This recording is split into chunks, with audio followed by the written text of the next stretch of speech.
Hey guys, tonight we ease ourselves back in time, slipping gently under the warm blanket of history to find comfort in the most wonderfully mundane things. Forget about epic battles and pharaohs with complex family trees for a moment.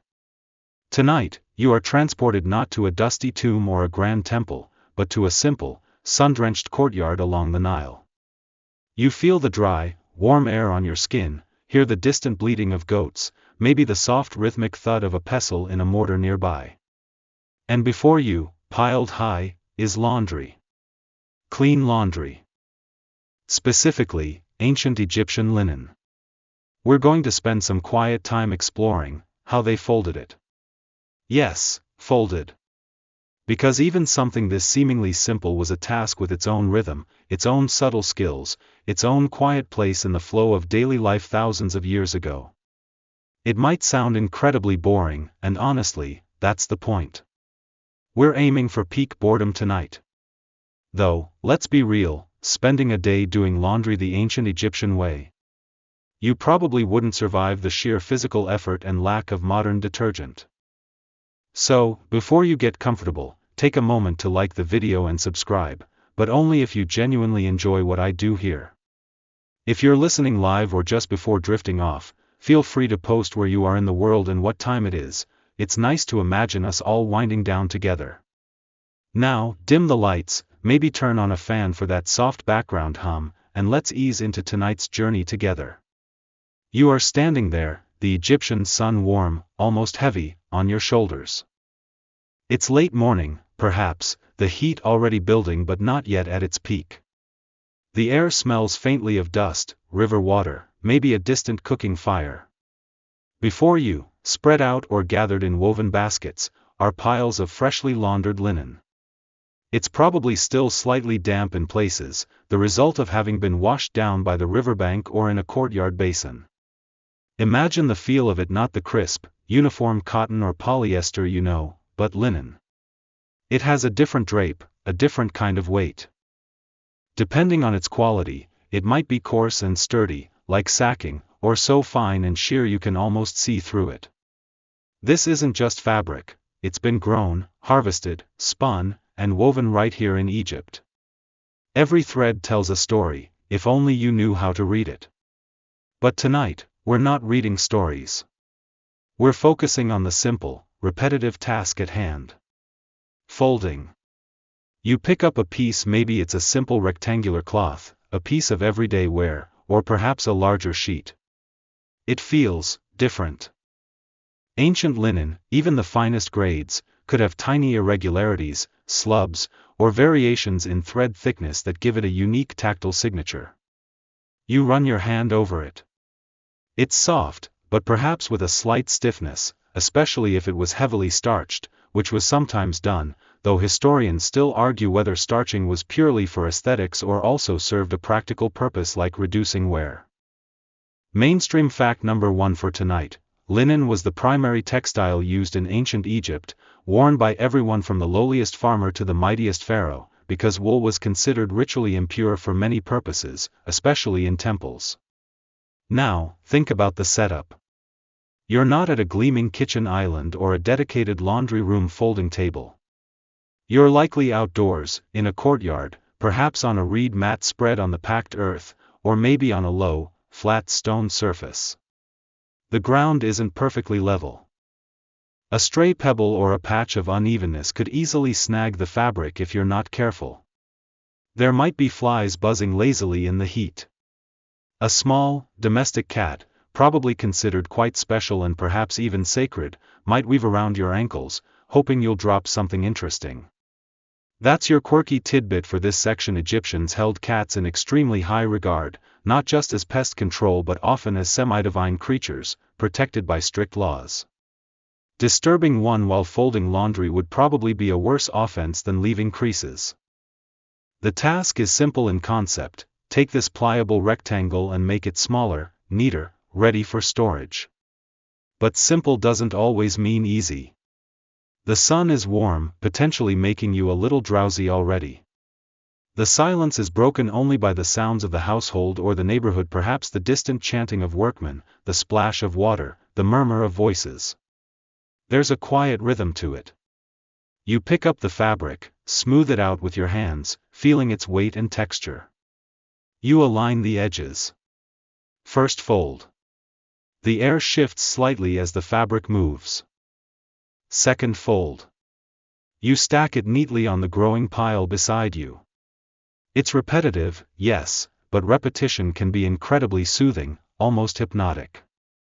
It's the opposite of the constant, demanding stimulation of modern life. Here, the demand is just, fold. You might be folding tunics, simple T-shaped garments worn by most people. Or perhaps skirts, cloaks, or even the elaborate, layered robes of the wealthy.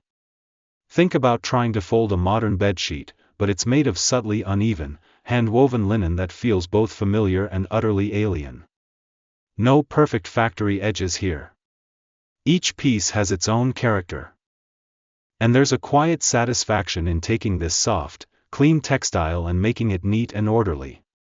It's a small victory in a world where so much was unpredictable. The Nile might flood unexpectedly, the harvest could fail, the gods might be displeased. But this pile of laundry? You can control this. You can make it tidy. Imagine the sun slowly tracking across the sky as you work. The shadows lengthen subtly. The air cools just a fraction as the afternoon approaches. The pile of folded linen grows. There's no rush. This isn't a race. It's just a part of the day's work, a necessary step in the cycle of using and maintaining these precious textiles.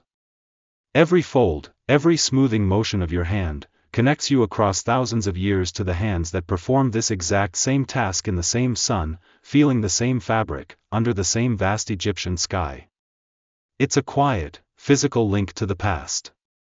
And as you focus on the simple action, the worries of your own time begin to recede, replaced by the gentle rhythm of the task at hand. You are just here, now, folding linen in ancient Egypt. And it is wonderfully, blissfully, boring. Perfectly designed to help you drift off. You hold the finished, folded textile in your hands, feeling its cool, smooth surface, the subtle variations in its weave. But this final, quiet moment of domestic order is the culmination of a much earlier, louder, and considerably smellier process. To truly appreciate this folded cloth, you have to go back to the fields, back to the plant itself. You have to imagine the Nile Valley not just as the backdrop for pyramids and temples, but as vast stretches of cultivated land, fed by the annual, life-giving inundation. And among the wheat and barley, you see fields of something else swaying gently in the breeze, flax. Linum usitatissimum. It's a modest plant, perhaps reaching waist-high, with slender green stalks and delicate little flowers that are often a soft blue, though they can be white or pink. Imagine a field of it stretching towards the horizon, a rippling sea of green topped with these tiny, nodding blossoms. It looks peaceful, unassuming. But hidden within those seemingly fragile stalks are tough, strong fibers, the very stuff this linen is made of. Growing flax wasn't particularly difficult in the fertile Nile soil, especially after the floodwaters receded, leaving behind rich silt. You sow the seeds, you water them, though the residual moisture from the inundation helped, and you wait. It's a relatively quick crop, ready for harvest in a few months. The harvest wasn't like cutting grain. You couldn't just sickle it down neatly. To get the longest, most usable fibers, the entire plant had to be pulled up by the roots. Imagine kneeling or stooping under that hot sun, gripping bundles of flax stalks, and pulling. It was back-breaking work. You feel the strain in your lower back just thinking about it. Bundles of the pulled flax were then tied together. Now, here comes the less glamorous part, the crucial stage that unlocks those hidden fibers, retting. Retting is essentially controlled decomposition. The bundles of flax stalks were soaked, usually in water the Nile itself, or maybe specially dug ponds or ditches. This process allows bacteria to break down the pectin and other gummy substances that bind the fibers to the woody core of the stalk. It doesn't sound pleasant, and honestly, it wasn't the freshest smelling operation. Imagine the bundle submerged, the water still and warm, slowly turning cloudy. There's a distinct, earthy, slightly stagnant odor rising from the retting pits. You probably held your nose the first few times you passed one. It was a smell that meant fabric was coming, but you had to get past the initial funk. This stage was vital, but also tricky. Ret too little, and the fibers won't separate. Ret too much, and the fibers themselves start to rot and weaken. Historians still argue whether they had precise methods for testing when the retting was just right, or if it was more based on experience and the smell, a truly ancient form of quality control via nasal judgment. After retting, the bundles were taken out of the water and dried, spread out under the sun. The stalks would turn stiff and brittle. Then came the breaking and scutching stages. Imagine taking a bundle of these dried, ret stalks and beating them, breaking the woody core into small pieces, called shives. You might use wooden mallets or specialized tools. There's a dry, rustling, percussive sound as the stalks are struck. Thud thud thud. Rustle rustle. This was followed by scutching, which involved scraping or beating the broken stalks with a wooden blade or scutching knife to further remove the shives and isolate the long, precious fibers. Imagine sharp, rhythmic scrapes and thwacks. Bits of dry plant matter fly into the air. It's dusty, noisy work. Mainstream fact number 2, flax was not just grown for linen in Egypt, they also used the seeds. Linseed, as we know it today, provided oil which had various uses, including potentially in cosmetics, medicine, or even as a binder in paints. So the plant was truly multi-purpose. Now, for a quirky tidbit about this process, even after all this breaking and scutching, there were still short, tangled fibers mixed in with the long ones. These shorter bits, called tow, weren't wasted. While not suitable for fine linen, they could be spun into coarser thread used for things like rope, matting, or even padding. So literally almost every part of the flax plant was utilized. Imagine the scene: piles of golden, processed fibers ready for spinning, alongside heaps of the woody shives that might be used as fuel, and bundles of the coarser tow waiting for a different fate. It was a careful, labor-intensive system designed to maximize the yield from every plant. You feel the rough texture of the raw fibers, distinct from the smooth cloth you were folding earlier. It's prickly, dry, and fibrous. This doesn't feel like something you'd want touching your skin just yet. It needs more work. A lot more work. But the potential is there, locked within these bundles of processed plant material. The promise of soft, breathable fabric, perfect for the hot Egyptian climate, waiting to be spun into thread and then woven into cloth. It's a long, quiet journey from the field to the folding pile, a journey that required immense effort and skill. And you've just taken the first few dusty, scratchy steps on that path. Those dry, scratchy fibers you felt in the last section? Piled up after the dusty process of retting and scutching, they are still a long journey away from becoming the smooth, foldable fabric resting in your hands. The next step in this quiet transformation is spinning. This is where the individual fibers are twisted together to create continuous threads. Imagine yourself sitting cross-legged on a mat, perhaps in the shade of a palm tree or a simple sun shelter. In one hand, you hold a distaff, a stick or a bunch of fibers loosely gathered. In the other, you hold a spindle. A spindle is a simple, ancient tool. Essentially, it's a short stick, heavier at one end, often with a weight called a whorl near the bottom. You attach a few fibers to the spindle, give it a gentle twist, and let it hang, spinning downwards, drawing out the fibers from the distaff. As the spindle rotates, it twists the fibers together, creating thread.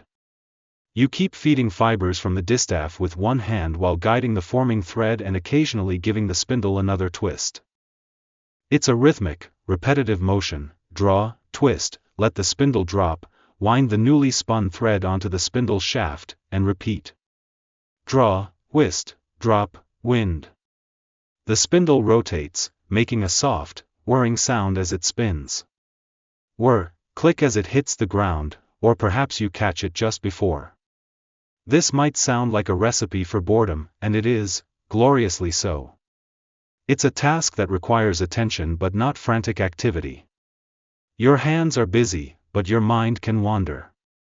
Or, ideally for our purposes tonight, your mind can simply slow down, settle, and grow quiet. The thickness and evenness of the thread depend entirely on the spinner's skill and the quality of the fibers. Fine linen thread required incredible dexterity and patience, drawing out the fibers so thin they were almost invisible, yet twisting them just enough for strength.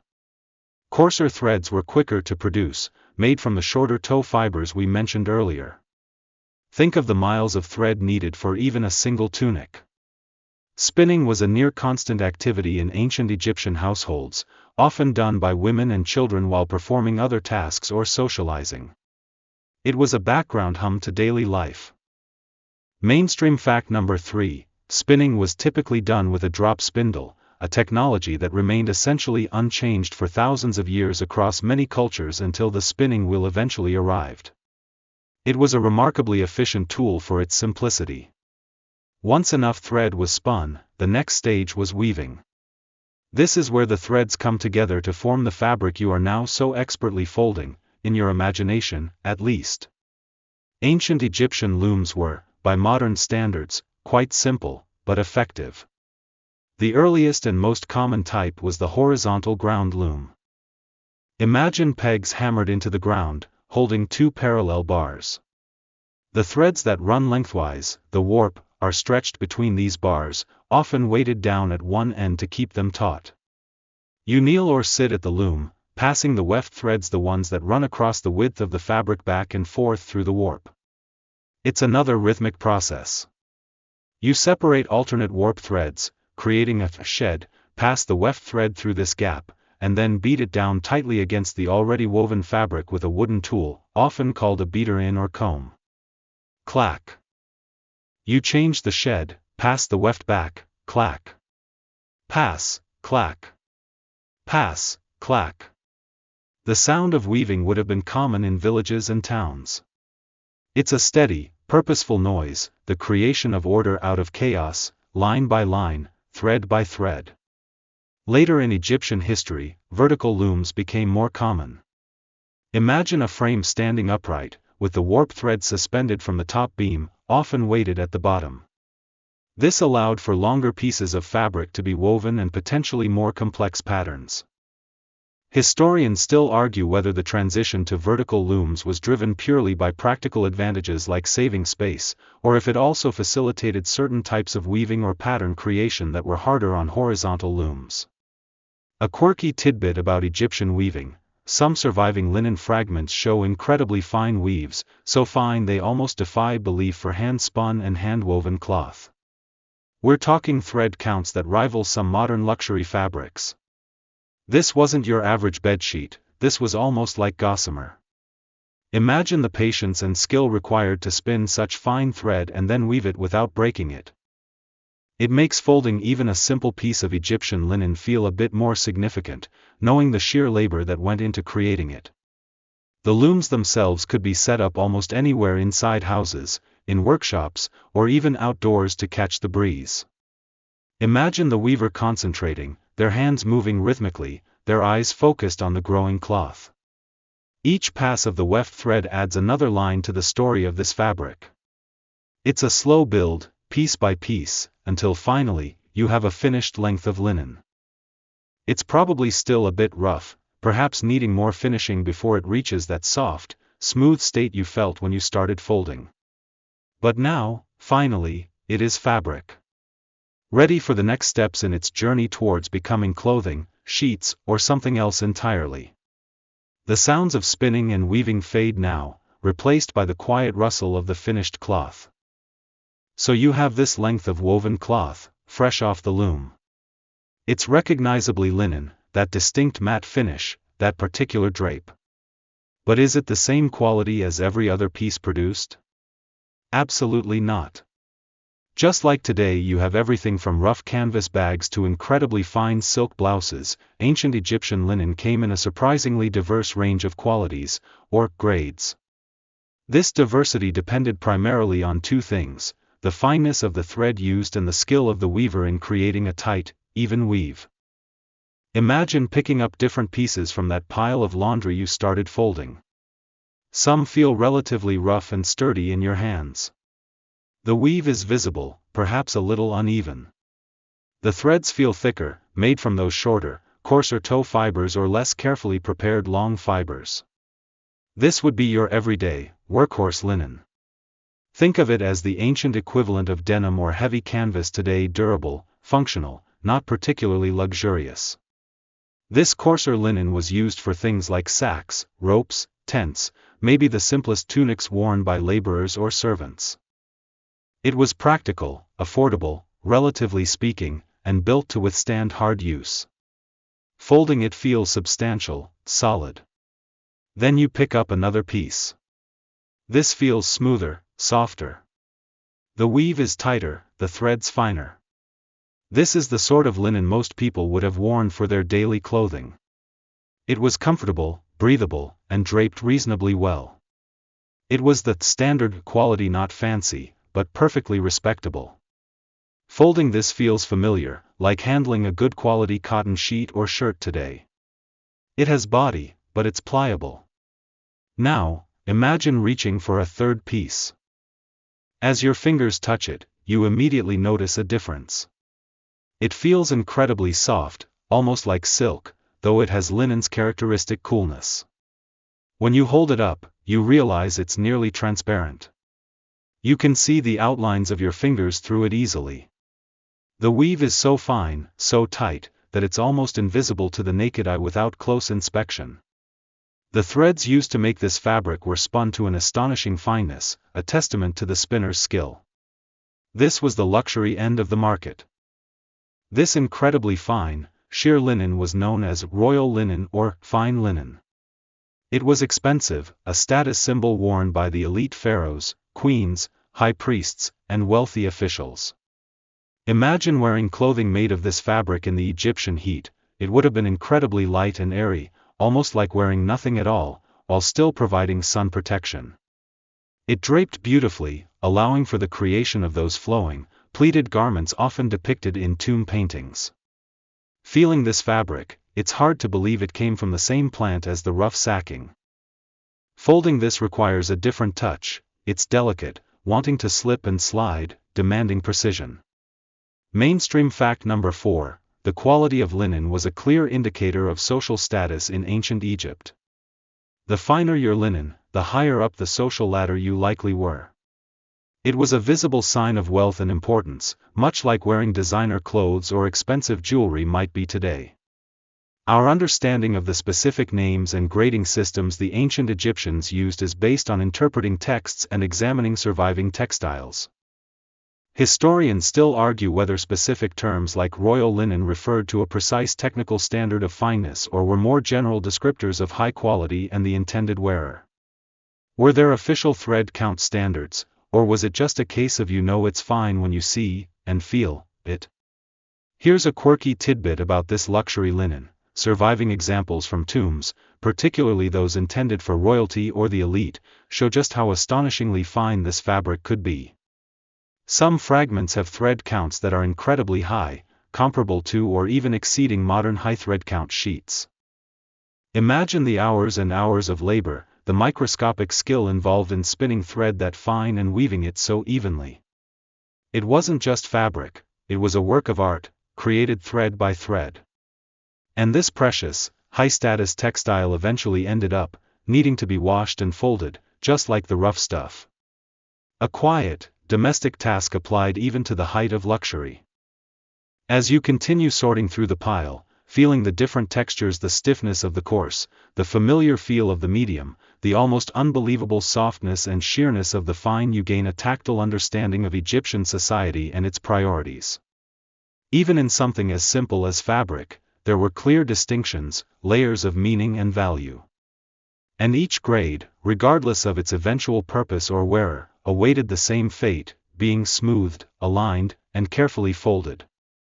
The sheer volume of different textures under your hands is a quiet reminder of the complexity hidden within this seemingly simple chore. You have the fabric, woven to different grades of fineness, a testament to the journey from field to loom. But before it becomes something you actually wear or use, and certainly before it ends up clean and ready for folding, it needs to go through another crucial stage, cleaning. And while ancient Egyptian life wasn't always spotless, remember that crocodile dung sunscreen? Maybe forget that for sleep, they placed a remarkably high value on personal cleanliness and, crucially, on clean linen. Imagine the scene: the washing isn't happening in a cozy, tiled laundry room. It's a much more public, labor-intensive affair. For many, particularly the well-to-do who had a lot of linen, the laundry was sent out to professional washermen. These weren't people doing a side hustle, this was a recognized, physically demanding profession. You see them down by the riverbank, or maybe gathered around a large washing basin in a communal area. Piles of dirty linen are waiting. The process was robust, shall we say. No gentle cycle here. Linen was soaked, often in water mixed with a cleaning agent. What kind of cleaning agent, you ask? Well, they didn't have Tide or Persil.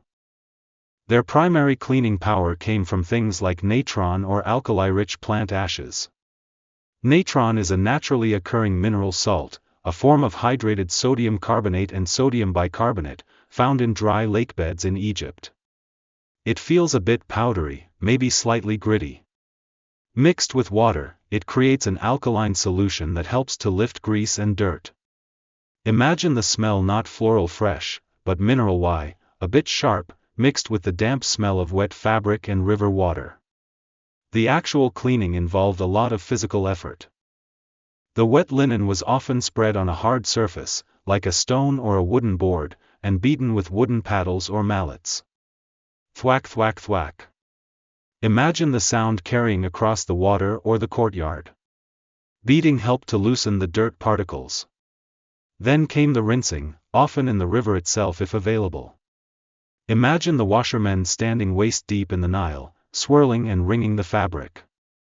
It was cold in the morning, maybe more bearable later in the day, but always potentially hazardous. Remember those crocodiles? For those washing at home, it might be done in large basins or tubs, requiring endless trips to fetch water. Mainstream fact number 5: while we picture Egyptians in white, cleanliness was highly valued, and white linen was associated with purity, important for religious rituals and entering temples. Priests, in particular, wore only pure white linen and maintained strict regimens of cleanliness.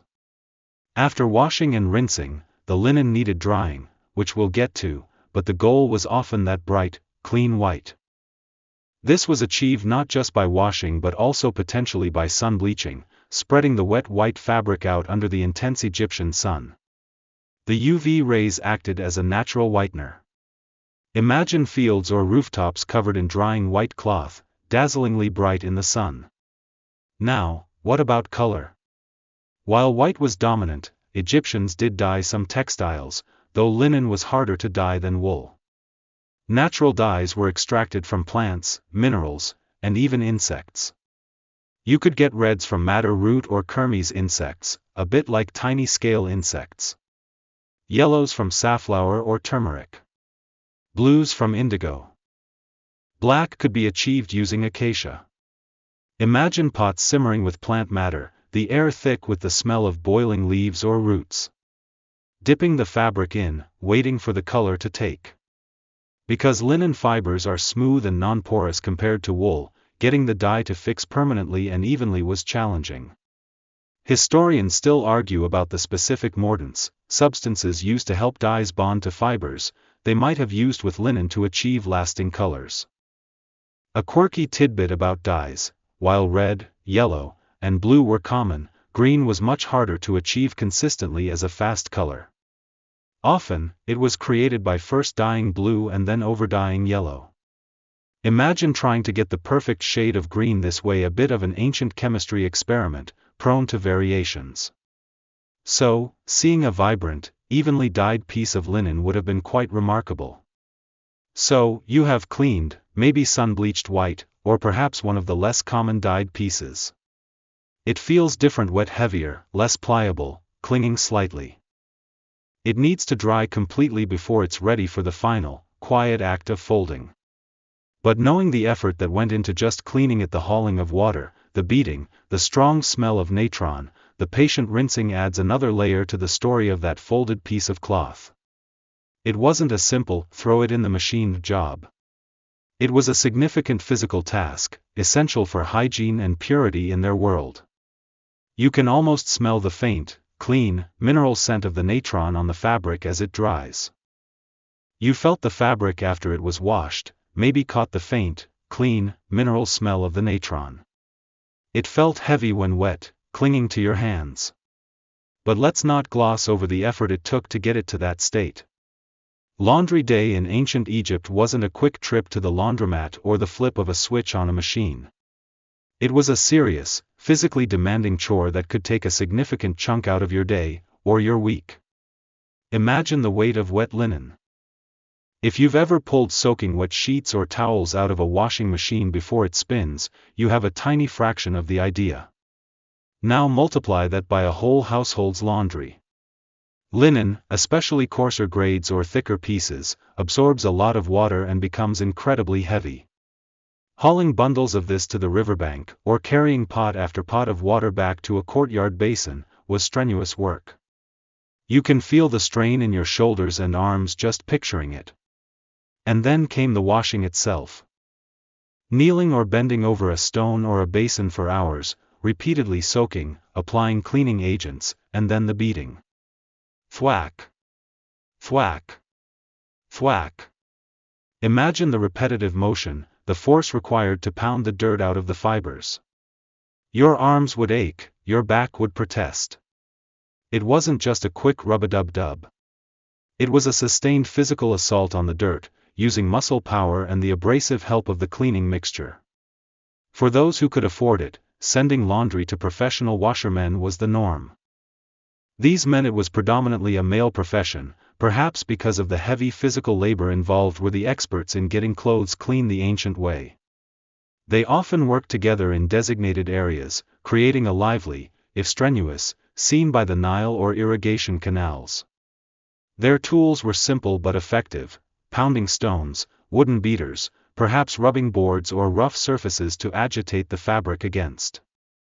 You can imagine the constant noise and activity of a washerman's guild at work, the splashing, the pounding, maybe the calls back and forth. These washermen weren't just manual laborers, they had a trade. They knew how to handle different fabrics and types of dirt, how much natron or ash to use, how long to soak. Mainstream fact number 6. Washermen were a recognized and essential part of the urban economy in ancient Egypt, forming guilds and passing their skills down through generations. It was a vital service for anyone who valued clean clothing, which, as we've established, was most Egyptians. The unusual ingredients could go beyond natron. Alkali-rich ashes from burnt plants could be used to create a lye-like solution, also effective at cutting grease and dirt. Imagine the process of making this yourself: burning plants, collecting the ash, mixing it with water. It adds another step to the already lengthy chore chain. There's some scholarly debate about the exact recipes and concentrations they used for these cleaning mixtures, and whether different solutions were tailored for different types of dirt or fabrics. It's unlikely they had specialized stain removers for, say, ancient Egyptian mud or Nile silt. A quirky tidbit about ancient Egyptian laundry: despite all the effort, getting clothes truly white and keeping them that way was a constant battle against the dusty environment and the lack of sophisticated bleaches. Surviving linen often shows signs of yellowing or stubborn stains.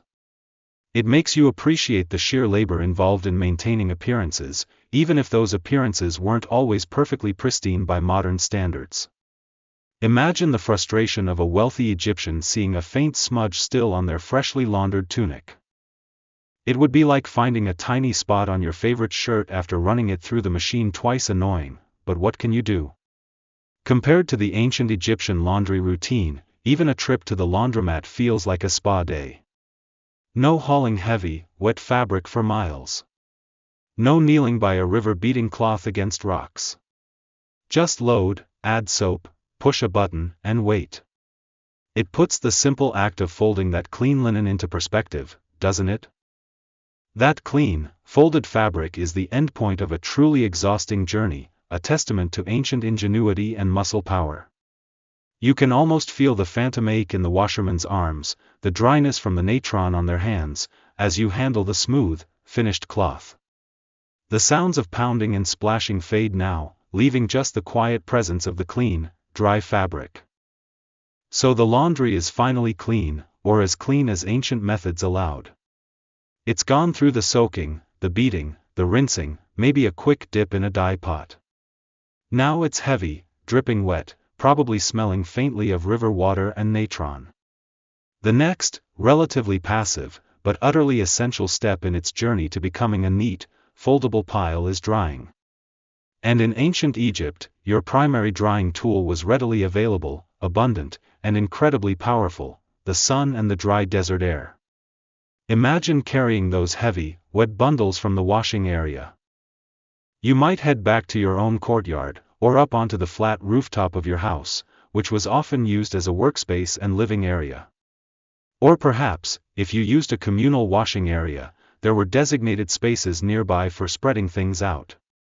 The air is warm, dry, and often with a gentle breeze coming off the desert or along the river. This is linen's perfect drying environment. You spread the pieces out. Coarser cloths might just be laid flat on a clean mat on the ground or draped over low bushes or stones. Finer pieces, or larger items like sheets or quilts, might be hung over ropes stretched between posts or walls, creating impromptu clotheslines. Imagine lines of white, or occasionally colored, linen flapping gently in the dry breeze against the backdrop of mud brick walls and the bright blue Egyptian sky. The sight itself is soothing, a visual representation of cleanliness and order being restored. The sun is intense. Mainstream fact number 7, Egypt's climate is characterized by near-constant sunshine and very low humidity, making it ideal for natural drying and preservation of organic materials like linen. This constant sunshine was not just for drying, as we mentioned, it was a powerful natural bleach. For white linen, maximum sun exposure was desired to get that dazzling, pure white. Imagine the fabric laid out flat, every fold and crease needing to be smoothed out so the sun could reach every part. But drying outdoors in Egypt wasn't without its challenges. Dust is omnipresent. A sudden gust of wind could whip up sand and potentially resoil your freshly cleaned items. You had to choose your drying spot carefully and maybe weigh down the corners of lighter pieces. Animals were another concern. You wouldn't want a curious goat or a stray dog walking across your clean sheets. You might need to keep an eye on things, turning heavier pieces to ensure they dried evenly, especially at the seams or thicker edges. There's some scholarly debate about whether specific types of raised drying racks or frames were commonly used in households, or if most people simply used ropes, walls, or the ground. Surviving depictions aren't always clear on the specifics of domestic drying setups. The rhythm of the day dictated the drying schedule. You'd put the laundry out after the morning's washing was finished, letting it bake in the intense late morning and afternoon sun. As the sun began to lower, or perhaps before the hottest part of the midday heat, you might gather the dry pieces. Leaving them out overnight wasn't ideal. The air cools, and the slight dampness from the river or evening dew could creep in. Plus, you wouldn't want them stolen. A quirky tidbit about drying: imagine the sheer visual impact of a community's laundry day. Rooftops and courtyards across a village or town would be draped and covered with white linen. It would have been a clear signal that washing had been done, a collective, if unseen, effort resulting in this widespread display of cleanliness. It's a picture you don't often see in the grand depictions of temples or pyramids, but it was a fundamental part of everyday life. Compared to the roaring, hot, sometimes shrinking action of a modern tumble dryer, ancient Egyptian sun-drying feels incredibly peaceful and natural. It's slow, reliant entirely on the environment. You aren't forcing the water out, you're simply letting nature do its work. It's passive, quiet, and efficient in its own way. You feel the crispness returning to the fabric as the moisture evaporates, the warmth radiating from the sun-baked fibers. That clean, dry feel you experienced at the beginning of our journey tonight? It was made possible by the simple, powerful interaction of clean linen and the Egyptian sun. The visual of the swaying, drying cloth fades now, leaving just the feeling of the dry, waiting fabric. The laundry is dry now, crisp from the sun, perhaps still warm to the touch if you've just gathered it. It's ready for its final preparation before being stored away, folding. But where exactly did this quiet act take place? You're not heading to a dedicated laundry room with a large, purpose-built folding table. You need to find a suitable spot within the ancient Egyptian home or workspace. Imagine a typical mud brick house. Even for the relatively well-off, spaces served multiple purposes.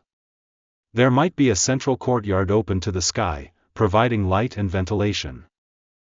Rooms often opened off this courtyard.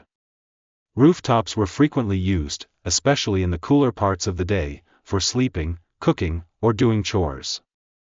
Inside rooms could be warm and dimly lit, especially during the day. You need a surface that is clean, relatively flat, and large enough to handle the pieces of linen, especially the larger items like sheets or tunics. The most common surface for many activities in ancient Egypt was the ground itself. Imagine spreading a clean reed mat on the swept earth floor of a room, or perhaps in the courtyard where there's good light. You might kneel or sit cross-legged on the mat to work.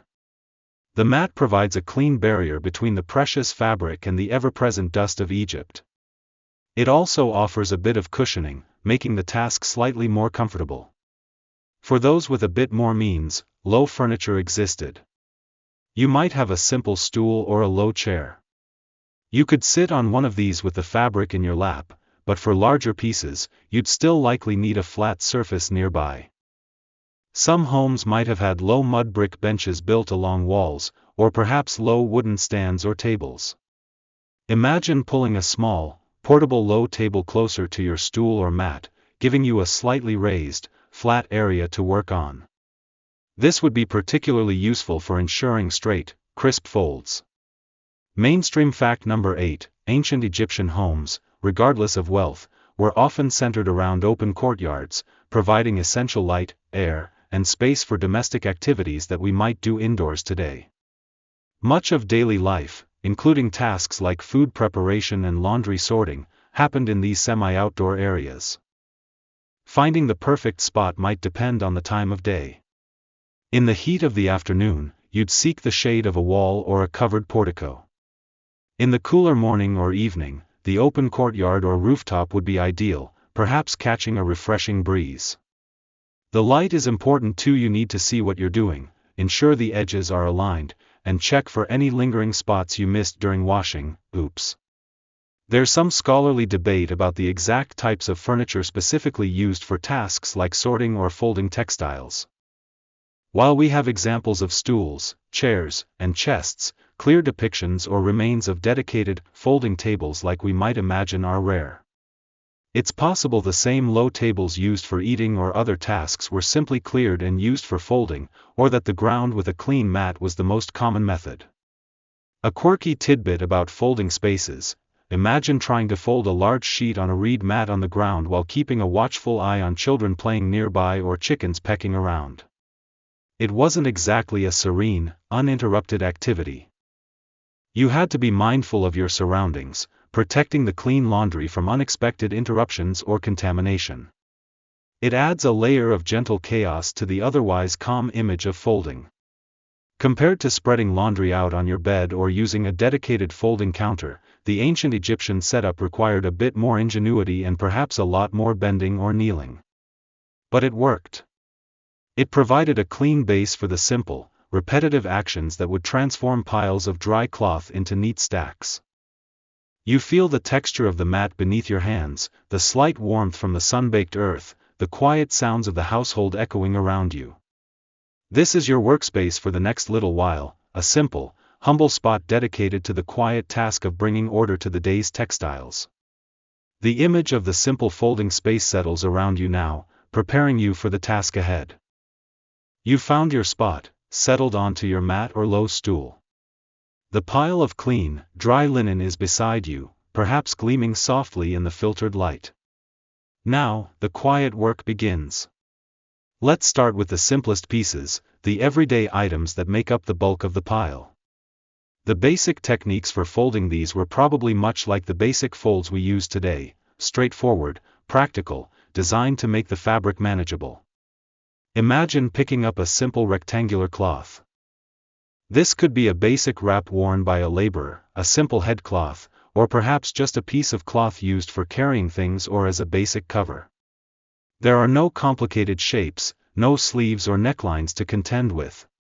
It's just a rectangle of varying size and quality. You lay it flat on your surface, smoothing it out with your hands. You feel its texture perhaps a bit rougher than the fine linen you handled earlier, sturdy and plain. The most intuitive way to fold this?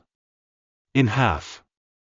You bring one edge carefully to meet the opposite edge, aligning them precisely.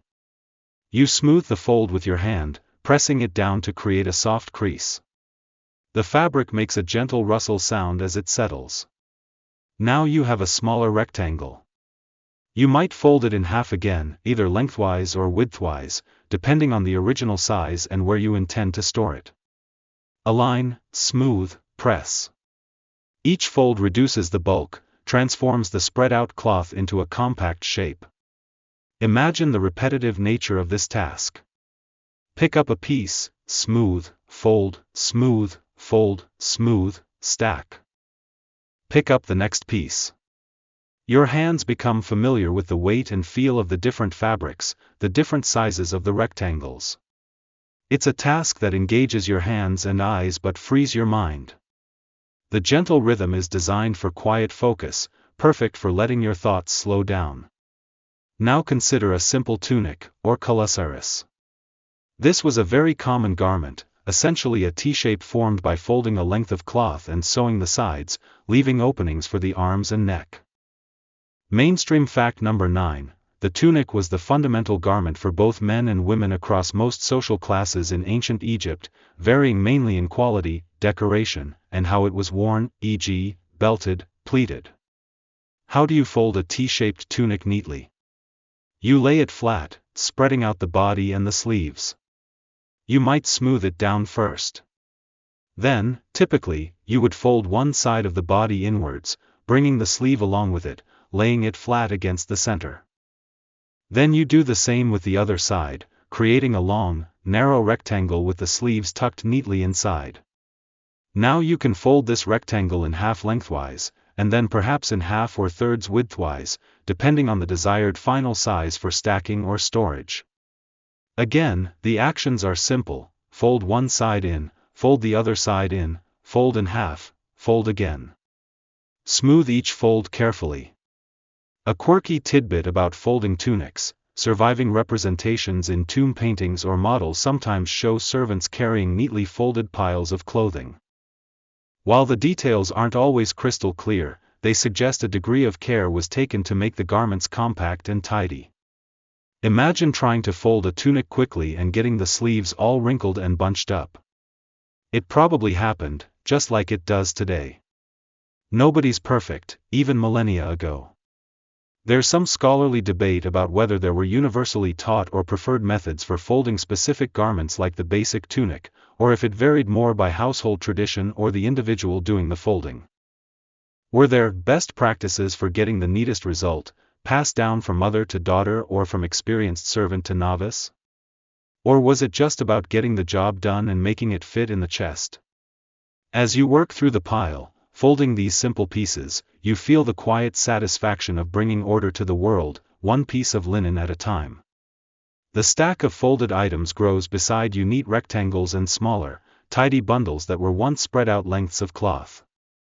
Each fold represents a small decision, a small action, repeated countless times across thousands of years by countless hands. It's a task so fundamental, so universal, that it transcends time. And in its simple repetition, there's a deep, calming peace.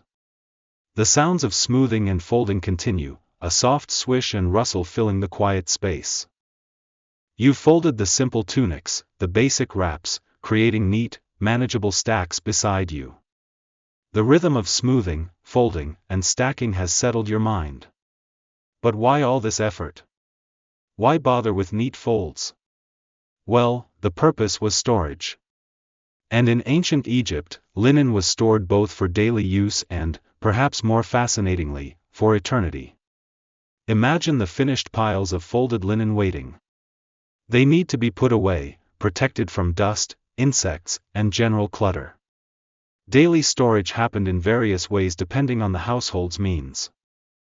Wooden chests were common furniture, ranging from simple, plain boxes to elaborately painted and inlaid examples for the wealthy. Imagine lifting a stack of folded tunics and placing it carefully inside a sturdy wooden chest. You hear the soft thud as it settles onto the bottom or onto other folded items. The chest might have a faint, dry, woody smell. Large woven baskets with lids were another option, perhaps more common in less affluent homes. These provided ventilation and protection. Imagine tucking smaller folded items into a large, rigid basket, fitting them together like puzzle pieces. Niches or shelves built directly into the mud brick walls of rooms also served as storage spaces, although these would offer less protection from dust unless covered with a cloth. The neatness of the folding was crucial for practical reasons. Tight, even folds help prevent deep, set-in creases that would be difficult to remove. Remember, no easy steam irons. They also make the most efficient use of limited storage space. Imagine trying to cram unfolded or messily folded linen into a chest. It would take up far more room, and finding what you need would be a nightmare. Folding for storage was about creating order, accessibility, and preserving the quality of the fabric for as long as possible. Mainstream fact number 10, wooden chests were a staple piece of furniture in ancient Egyptian homes, used for storing everything from clothing and textiles to tools, documents, and valuables. But then there was the storage for the afterlife. Ancient Egyptians had a profound belief that the deceased would need all their earthly possessions in the next world. So, tombs were furnished not just with food, tools, and furniture, but also with clothing and textiles, lots and lots of linen. These items were often carefully prepared, washed, and meticulously folded before being placed in chests or simply piled within the tomb chamber alongside the sarcophagus. Imagine preparing linen specifically for this eternal journey. It would likely be the finest quality, perhaps items the deceased wore in life, or new pieces made specifically for the burial. You fold them with extra care, knowing they are meant to last forever, untouched, in the dry, dark environment of the tomb. These folded pieces represent not just practical necessities, but also status and identity carried into the next realm.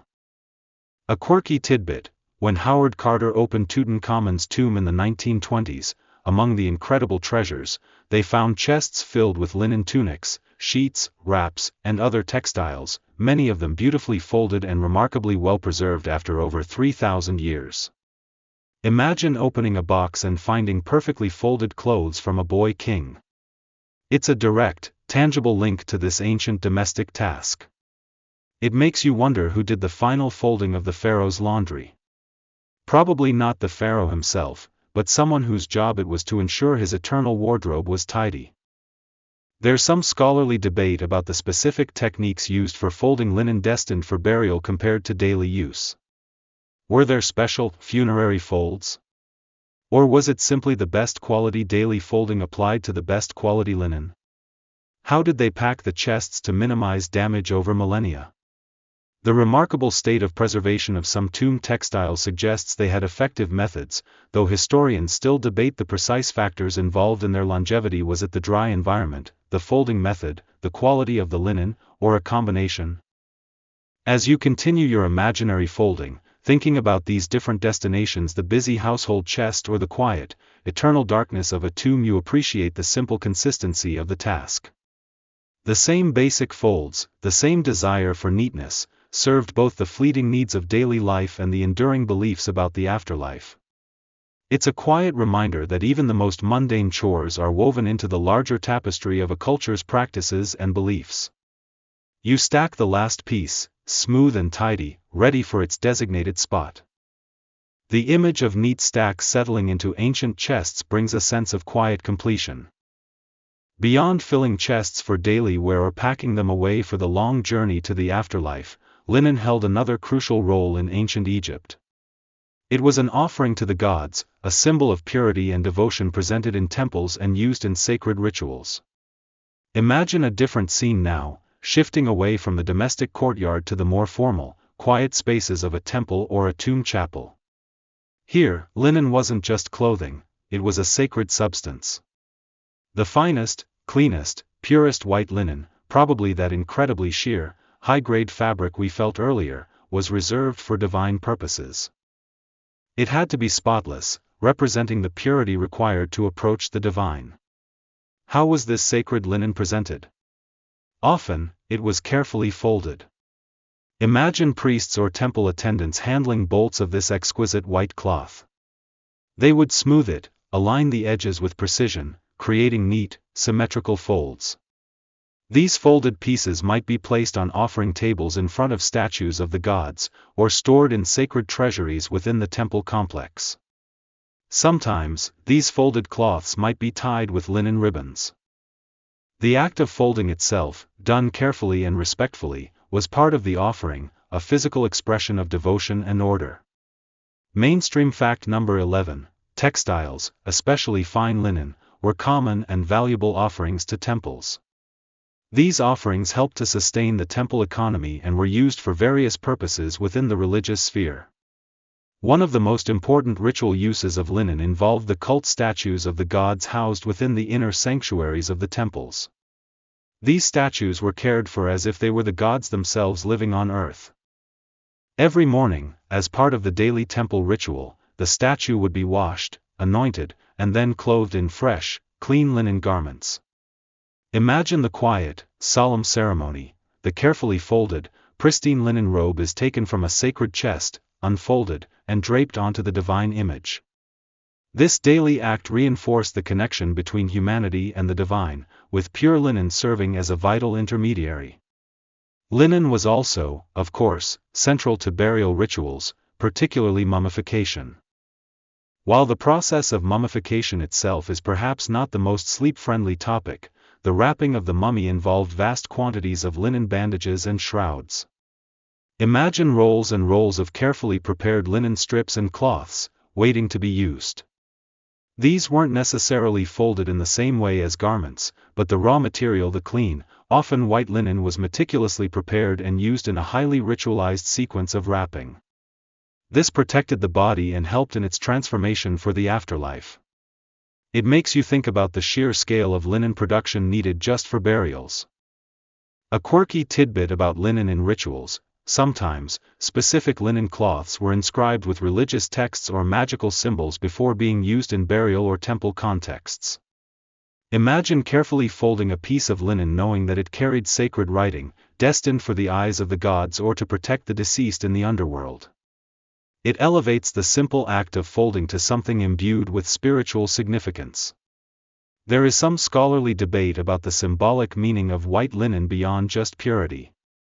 Did its cool, smooth quality connect it symbolically to water or coolness in the afterlife? Were specific folding patterns or the number of folds used in offering significant? Our understanding is pieced together from temple texts, tomb paintings, and surviving examples, and interpretations can vary. As you hold a piece of that incredibly fine, almost transparent linen from your imaginary laundry pile, you feel its purity, its coolness. This quality wasn't just for comfort, it had a deeper, sacred resonance in ancient Egypt. The same fabric that clothed a laborer or stored in a chest could, in its finest, cleanest form, be presented to the gods or wrap a king for eternity.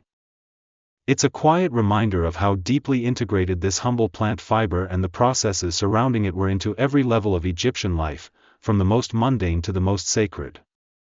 The image of priests carefully folding sacred cloth settles in your mind, peaceful and reverent. While simple folds were perfectly adequate for everyday tunics and plain cloths, the finest linen garments, those worn by the elite and depicted so beautifully in tomb paintings, often received special, more complex treatments. These were designed to enhance the fabric's drape, its texture, and its visual appeal. The most prominent of these techniques was pleating. Imagine that sheer, luxurious linen we discussed earlier. Simply folding it flat would feel almost insufficient for such a magnificent textile. Instead, this fabric was transformed, given volume and movement through the creation of countless tiny, crisp folds. Pleating wasn't like ironing creases into trousers today. It was a process of deliberate, precise manipulation of the damp fabric to create permanent or semi-permanent folds that would cascade and flow when the garment was worn. How did they do it? It was a painstaking process. The clean, damp linen would be spread out. Then, using their fingers, perhaps aided by simple tools like smoothed sticks or bone implements, the textile workers would carefully fold the fabric back and forth, creating sharp, narrow pleats. Imagine the concentration required, the steady hands needed to make each pleat exactly the same width as the last, keeping the lines perfectly parallel. You feel the cool, slightly damp fabric between your fingers as you work it into shape. Once the pleats were formed, they needed to be set so they wouldn't fall out easily. This was likely achieved by pressure and drying. The pleated fabric might be weighted down, perhaps between heavy boards or smooth stones, and left in the sun to dry completely. The pressure, combined with the drying of the damp fibers, would help to set the creases. Some scholars suggest they might have also used some form of gentle heat, perhaps heated stones or metal plates, though historians still argue about the specific methods or tools used for heat setting or maintaining these crisp pleats effectively. The result of this process was stunning. Instead of a flat sheet of fabric, you had a textile alive with texture, catching the light in 1,000 tiny lines. When made into a garment, a flowing robe, a kilt, or a complex dress, the pleating gave it an ethereal quality, making the wearer seem to float. Mainstream fact number 12. Pleated linen garments were a highly fashionable and distinctive element of elite ancient Egyptian clothing for significant periods of their history, clearly visible in statues and wall paintings. Imagine folding a garment that has been painstakingly pleated. You can't just fold it flat or crunch it up. You would need to respect the pleats, perhaps folding the garment along the lines of the pleats themselves, or rolling it carefully, or arranging it in a chest in a way that minimizes crushing. Folding pleated linen required an understanding of how the fabric wanted to lie, how to preserve the crispness that had taken so much effort to create. It adds a layer of complexity to the simple act of tidying away clothes. A quirky tidbit: keeping those pleats looking sharp in the dusty, sometimes humid conditions of daily Egyptian life must have been a constant battle. Wearing a heavily pleated garment probably required a certain level of care throughout the day. Imagine trying to sit down without crushing your carefully arranged pleats, or trying to avoid leaning against anything. It puts modern worries about wrinkled shirts into perspective. At least we have irons and steamers. Other special folds or arrangements might have been used for specific garments or accessories, perhaps intricate ways of tying sashes or arranging veils that are depicted in art. These weren't folding for storage in the traditional sense, but ways of manipulating the fabric for aesthetic or symbolic effect, requiring skill and a good eye for drape and form. As you handle a piece of this imaginary pleated linen, feeling the crisp lines of the folds, the way the fabric wants to spring back slightly, you appreciate the artistry involved. This wasn't just basic textile production, it was fashion and textile engineering combined. The quiet sounds of fabric shifting, the feeling of guiding the material along its preformed lines, it's a different kind of folding, one that speaks of luxury, skill, and the Egyptian love for order and beauty, even in their clothing. The image of flowing, pleated garments settles in your mind, graceful and serene. You felt the different grades of fabric, guided the simple folds, and imagined the intricate process of creating sharp pleats. But were your hands the only tools involved in this quiet chore? Did ancient Egyptians use any special implements to help them fold, press, or prepare their linen? When we think of ancient Egyptian textile tools, we usually picture things involved in the earlier stages: spindles for spinning thread, parts of looms for weaving, maybe needles for sewing. These are well documented in archaeological finds and tomb depictions. But dedicated folding tools? The evidence is less clear, which in itself tells us something. For the most basic folding, taking a rectangular cloth and folding it in half or quarters, your hands are perfectly capable tools. You can smooth the fabric, align the edges, and press down the fold with your palm or fingers to create a crease. Imagine doing just that, the familiar feel of pressing fabric flat against a surface. For simple, everyday tidiness, specialized tools probably weren't necessary. However, when you consider the more complex tasks, like creating and setting those incredibly precise pleats we talked about, it becomes harder to imagine doing it entirely with bare hands. As we discussed, some form of pressure and potentially heat was likely involved. This implies the use of tools. Imagine using smooth, heavy stones or flat, heavy wooden boards to press down on damp, carefully folded pleats. The weight acts as a passive tool, doing the work of setting the crease as the fabric dries. You can almost feel the cool, smooth weight of the stone, pressing the layers of linen together. Were there other, more active tools?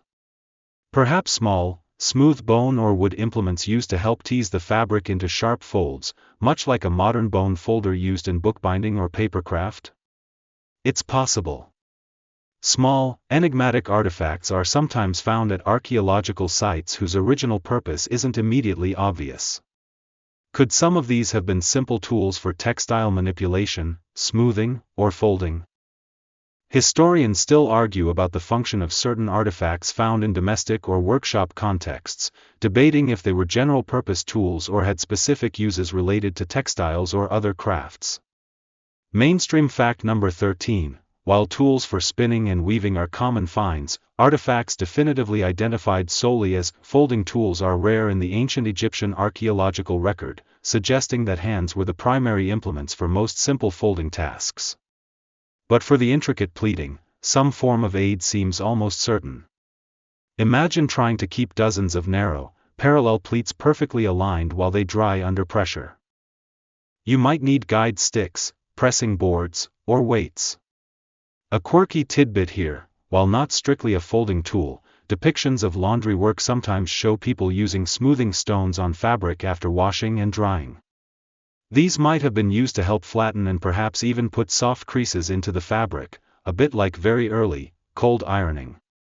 Imagine rubbing a smooth, warm stone over the surface of the dry linen, feeling it become just a little bit flatter, a little crisper. The relative lack of specific folding tools might suggest that the skill was in the hands and eyes of the person doing the folding, rather than in specialized equipment. It was a craft learned through practice and repetition. Like folding complex origami today, the magic is often in the technique and precision of the folder, not in a specific folding gadget. Compared to today, where we have everything from heated irons that press sharp creases instantly to automated folding machines in industrial settings, the ancient Egyptian approach to folding was beautifully minimalist. It relied on simple physics: pressure, drying, and immense human skill and patience. You feel the smooth, dry fabric under your fingers again, performing a simple fold. There's no tool needed, just your hands and the fabric itself. The idea of simple, effective manual folding settles your mind. We've explored the fabric itself, the strenuous cleaning, the sun drying, the quiet space, and the simple techniques and more complex pleating. But who were the hands performing this quiet, repetitive task of folding? Who sat or knelt by the growing pile of clean linen, bringing order to the day's wash? In ancient Egyptian society, domestic labor, including the care of textiles, largely fell to the women of the household. Imagine the women of a family, the wife, maybe older daughters, perhaps female relatives living together taking on this chore. You sit among them, feeling the shared rhythm of the task, the quiet conversation or companionable silence that might fill the air. It was a regular part of their lives, a necessary duty to keep the family clothed and the household textiles clean and tidy. In wealthier households, this task would likely be performed by servants, predominantly female servants. These servants were responsible for the daily running of the villa, and that included managing the family's extensive wardrobe and household linens. Imagine supervising a group of servants, directing them on how to handle the fine linen, ensuring the pleats were preserved, and seeing that everything was folded correctly for storage in the proper chests. While the mistress of the house might not be doing the folding herself, she would oversee it, as the quality of the linen and its presentation reflected on the status of the household. Mainstream fact number 14, domestic work, including the production and care of textiles, was a central role for women in ancient Egypt, whether managing a household or serving in one. The professional washermen we mentioned earlier handled the heavy, dirty work of washing, often down by the river. But once the laundry was dry and back at the house, the finishing touches, the sorting, the folding, the putting away were typically done within the domestic sphere, often by women. It's a fascinating division of labor, separating the wet, strenuous, sometimes public part of laundry from the dry, quiet, more private task of folding and organizing. The skill level involved in folding could vary. Simple wraps and basic tunics required care but were relatively straightforward. But handling the incredibly fine, sheer linen, and especially dealing with or restoring pleating, required a higher degree of skill and experience. A servant entrusted with the best linen would need to be particularly adept at this, understanding how to fold without creating permanent wrinkles in the delicate fabric and how to maintain the crispness of the pleats. There is some scholarly debate about the status and working conditions of these domestic servants, particularly those handling valuable goods like fine textiles. Were they more valued? Did they have better conditions than those doing the heaviest labor? A quirky tidbit about the people doing the folding: tomb paintings, which often depict scenes of daily life to ensure the deceased had these activities continue in the afterlife, sometimes show women engaged in handling textiles, though the specific act of folding isn't always explicitly detailed. However, the presence of chests overflowing with tidily folded linen in royal tombs confirms that someone, likely skilled servants, performed this task diligently for even the highest-ranking individuals. Imagine being the person responsible for making sure the pharaoh's linen afterlife wardrobe was perfectly folded. That's a job with some quiet pressure. Whether it was a mother folding her family's everyday tunics, a servant carefully preparing a nobleman's pleated kilt, or priests folding sacred cloths for the temple, the act itself remained consistent. Hands smoothing fabric, aligning edges, creating order. It was a task performed by individuals across the social spectrum, connecting them through this shared, quiet activity. You feel the fabric in your hands again, the simple familiar motion of the fold. You are joining a long line of people, mostly women, who have performed this exact task in this exact way for millennia. Their quiet labor is woven into the history of this linen. The last piece is folded. The pile of clean linen is complete, sitting neatly beside you, a testament to the quiet work you've been doing. Take a moment now, just to feel it. Reach out and pick up one piece, perhaps one of the finer ones. Feel its weight in your hands, light, breathable, yet with a certain substance. Run your fingers over its surface. It's smooth, cool to the touch, dry and crisp from the sun. You might feel the subtle variations in the weave, the tiny imperfections that are the signature of a handmade textile, unlike the uniform flatness of machine-made cloth today. If you picked up one of the pleated pieces, feel the gentle resistance of the folds, the way they spring back slightly, holding their shape from that ancient pressing. This neatly folded cloth in your hands is the final stage of a long, involved journey. It started as a seed in the fertile soil beside the Nile, grew under the hot Egyptian sun, was pulled from the earth, subjected to the less than pleasant process of retting, broken and scutched into fiber, spun thread by painstaking thread, woven line by line on a simple loom, subjected to vigorous washing with natron, dried under the open sky, and finally, smoothed and folded by human hands. It's quite a story for something so seemingly ordinary. Focus on the feeling again.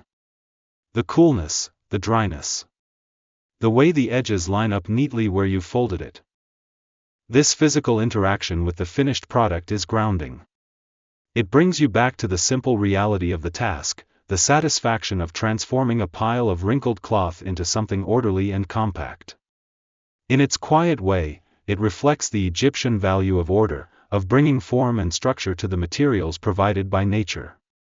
Mainstream fact number 15, linen was not merely clothing in ancient Egypt, it was deeply integrated into their economy, religion, and daily life, serving as a fundamental commodity for everything from everyday wear to sacred rituals and burial practices. Handling this finished, folded linen connects you directly to the people who performed this exact task millennia ago. You use the same basic motions, feel the same fundamental material. It's a quiet, tactile link across time, a reminder of the shared human experience of caring for our possessions, of the simple need for cleanliness and order. There's a quiet dignity in this work, whether performed for oneself, for a family, or for a pharaoh.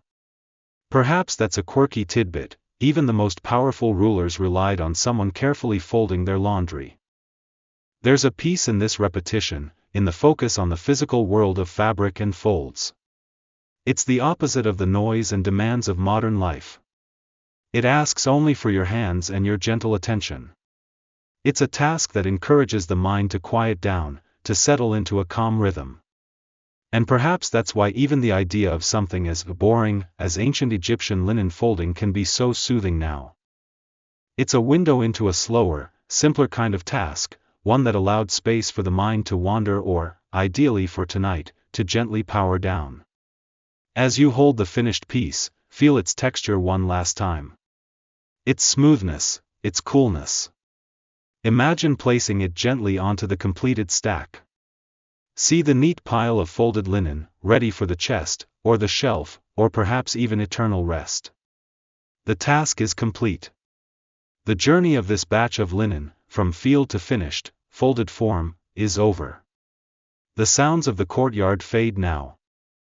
The feeling of the mat beneath you softens, the image of the linen begins to blur just slightly. Your breathing is slowing down, becoming shallower, peaceful. The gentle hum of the fan, if you have one on, is a soft blanket of sound. The darkness behind your eyelids is deep and calm.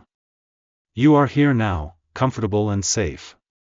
The ancient world is receding, folding itself away like the linen, becoming a quiet presence in the background of your mind. There is nothing left to do, nowhere else to be. Just the stillness, the quiet, the feeling of settling down. Deeper and deeper. Let go of any remaining thoughts, any lingering worries. They can wait until morning. For now, there is only rest. The simple piece of finished work, of quiet order, of letting go. Just drift now, effortless, peaceful, sinking into sleep. You are safe, you are calm, just sleep now.